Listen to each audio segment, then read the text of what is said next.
Now, I read this quote online that said, "Pain makes you stronger, fear makes you braver, and heartbreak makes you wiser." Now, this of course said by Disney Channel actor and professional bird hunter Aubrey Graham. Oh my god. But I'd like to add one more line to that.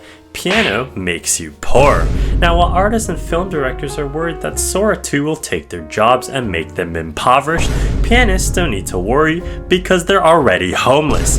Now, amateurs picking up piano for the first time will undoubtedly say that, hey, this instrument's pretty easy, until they get hit with. So today, I'll be covering easy techniques all the way to techniques that make you want to switch to the xylophone. Staccato is an Italian musical term for playing notes in a short, detached, and separate manner, indicated by a dot above or below the note head. Now, not to be confused with a bindi, you play staccato notes as if you just shot an op in CSGO. That instant recoil and regret is exactly what you're looking for when playing staccato notes. Now, a chord is a group of notes played together for their harmonic consonance or dissonance. But if those words are too big for you, what I meant was a chord is a group of notes that makes you feel like you won the lottery, or you accidentally doubled down on a 20.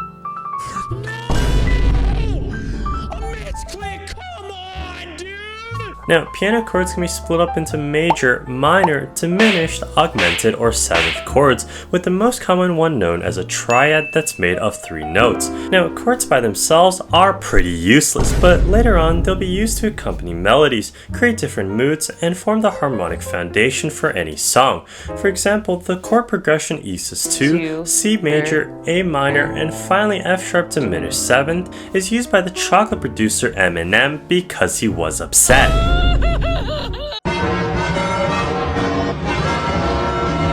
Now, pedaling is something you've obviously never heard of because you own an electric keyboard, but to those people who have a net worth of more than $5, pedaling is something you start learning when you hit around RCM 4 or 5. Now, the entire idea is to coordinate your foot with your hands for clarity and resonance. Now, this is commonly referred to as legato pedaling, where the pedal is lifted and pressed again after a new note or chord is played. However, just like the youngest child, the sustain pedal gets all the attention, and so what about the middle and left pedal? Well, the middle pedal, otherwise known as the sostenuto pedal, is only used when my dad is sleeping. And the soft pedal, or the una cordia pedal, serves absolutely no purpose, supposedly making the piece slightly muted, but this is about as noticeable as Zion Williamson's promise to get slimmer.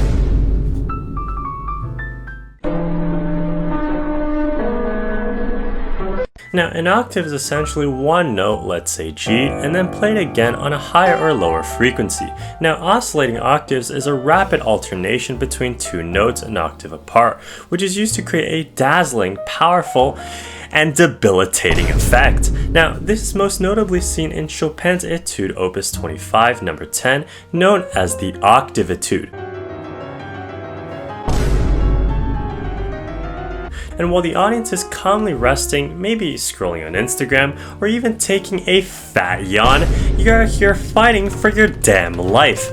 Now, oscillating octaves, while sounding really difficult to non-pianists, are actually decently acceptable to play, but it's at this point that the difficulty is increased not by the technicality of the playing, but rather by the physicality. You see, the speed, endurance, and evenness of notes required creates a large amount of physical tension, especially during practice. Now, arpeggios are essentially chords that are broken down into their primary notes, which creates a nice and smooth sound. Now, it's hard not to include arpeggios inside a technique tier list for how fundamental and frequently it shows up, most notably seen with Tyler the Creator.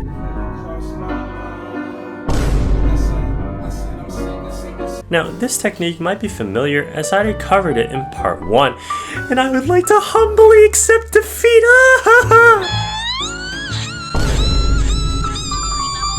Now, before, I broke down arpeggios into hard and nightmare modes, and the hard mode was arpeggios that started from your left hand and ended up in your right, but I must have been smoking a fat one because that is not how you play it. Now, something like Etude in C major by Chopin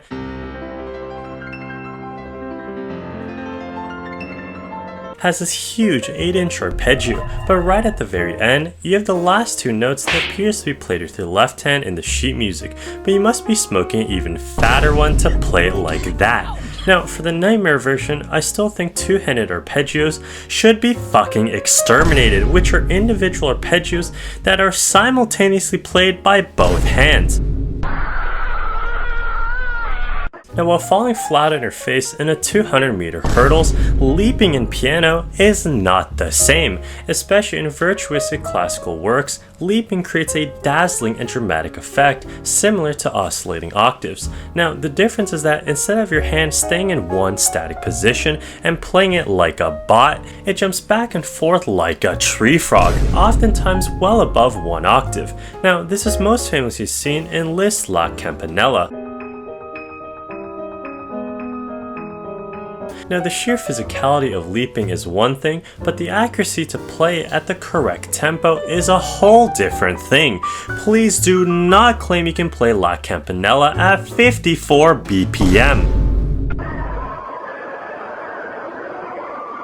Now, trills is considered to be a musical ornament that has a main note alternating with an adjacent note very rapidly. Now, adjacent fingers like your 1, 2, 2, 3, or even 3, 4 are not recommended because one finger might slightly affect the other due to the close muscle proximity.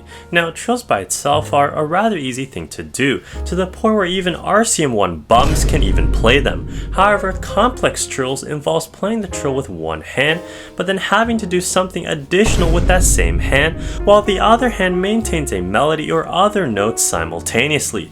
Now, this can be seen in the infamously hard third movement of Beethoven's Waldstein Sonata. Now, consistent trilling for such an extended period of time while multitasking another note results in awkward finger combinations like your 3-4 or, Lord have mercy, your 4-5 trill. You can't even tie your shoes without imploding, so what makes you think you can do this?